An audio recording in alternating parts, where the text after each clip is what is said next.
لوگوں کے ساتھ تمہارے جو حقوق کے تعلق ہیں ان کا خیال رکھو، اور یہ والدین سے شروع ہو کر کے ہمسایوں تک، اور یہ اپنے اعزاء و اقربا سے شروع ہو کر کے جو ہیں وہ ہر انسان تک مختلف لوگوں کے حقوق ہیں جو ہمارے ذمہ ہیں، اور ہمیں ان حقوق کو ادا کرنے کی کوشش کرنی چاہیے۔ انسان کے جو ہے وہ اخلاقیات کا اور حقوق کی ادائیگی کے حوالے سے پتہ چلتا ہے کہ وہ اپنی بیوی کے ساتھ اس کا حسن سلوک کیا ہے۔ اولاد کے حقوق بھی سارے پورا کرتے ہیں، مشکل کاٹ کر کے اولاد کے حقوق ماں باپ پورا کرتے ہیں۔ اس طرح جو ہے وہ اولاد ماں باپ کے حقوق پورا کرنے کے لیے بھی سرگرم ہوتی ہے، چند جو ہے وہ لوگوں کے علاوہ۔ لیکن بہت ساری ہماری کوتاہی جو ہے وہ بیوی کے حقوق کی ادائیگی کے حوالے سے ہے۔ میرے اور آپ کے آقا مولا نے ارشاد فرمایا، تم میں سے بہتر وہ ہے جو اپنی بیوی کے ساتھ بہتر ہے، اور میں تم میں سب سے زیادہ اپنی بیوی کے ساتھ بہتر ہوں۔ اور ازواج مطہرات کے ساتھ حضور کا جو حسن سلوک تھا وہ کائنات میں کسی سے پوشیدہ نہیں۔ جب وصال ہوا حضور کا تو حضور کے نکاح میں 9 ازواج تھی، اور 9 میں سے کسی ایک کو بھی رسول اللہ پر شکایت نہیں تھی۔ اور دوسری جانب بیویوں کا شوہر کے ساتھ رویہ، یہ بھی ایک بہت اہم موضوع ہے اور بڑا حساس موضوع ہے۔ حضور علیہ الصلوۃ والسلام کی ازواج مطہرات کی زندگیاں ملاحظہ کی جا سکتی ہیں، اور پھر ان کا حضور علیہ الصلوۃ والسلام کے ساتھ جو رویہ تھا وہ کتنا دل آویز اور کتنا خوبصورت تھا۔ گھر میں رہتے ہوئے شکر رنجی کا ہو جانا یہ کوئی بڑی بات نہیں ہے، لیکن اس میں اگر کوئی ایسا معاملہ ہو جائے تو بیوی کا رویہ شوہر کے ساتھ کتنا دل آویز ہونا چاہیے۔ صرف ایک روایت سن لیجئے جو ام المومنین سیدہ عائشہ رضی اللہ تعالی عنہا سے مروی ہے۔ حضور نے فرمایا، عائشہ جب تم مجھ سے راضی ہوتی ہو تو تب بھی مجھے پتا ہوتا ہے، اور جب تم مجھ سے ناراض ہوتی ہو تو تب بھی مجھے خبر ہوتی ہے۔ تو عرض کی، یا رسول اللہ صلی اللہ علیہ وسلم وہ کیسے؟ فرمایا، جب معاملے رضا والے ہوتے ہیں تو باتوں میں بات چلتی ہے اور قسم کی نوبت آتی ہے تو تم کہتی ہو لا ورب محمد، مجھے محمد کے رب کی قسم صلی اللہ علیہ وسلم۔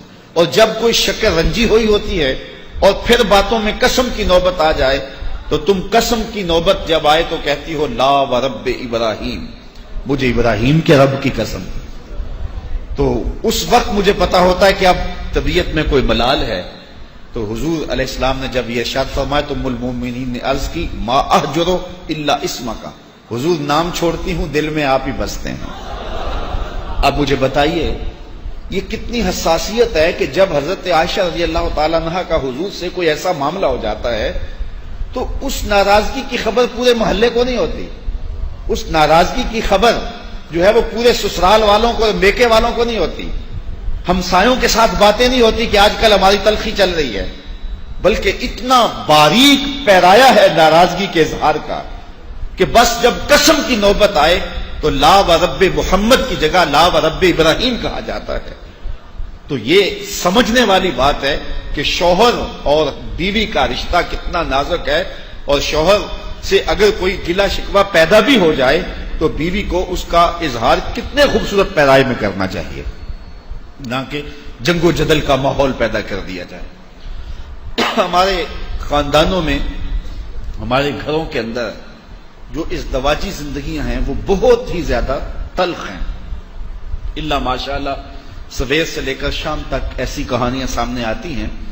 یہ شکوہ ہوتا ہے بہو کو کہ مجھے ساس اچھی نہیں ملی، اور یہ شکوہ ہوتا ہے نندوں کو کہ ہمیں بھابھی اچھی نہیں ملی۔ میں نے اس کو مان لیا، میں تسلیم کر لیا۔ میں کل بھی کسی کو کہہ رہا تھا، میں نے کہا یہ تسلیم کر لیا کہ تمہیں ساس اچھی نہیں ملی، لیکن تم عزم کرو کہ جب میں ساس بنوں گی تو اچھی ساس بنوں گی۔ لیکن یہ نہ ہو کہ کل تو شکوہ کرے کہ مجھے آج بہو اچھی نہیں ملی۔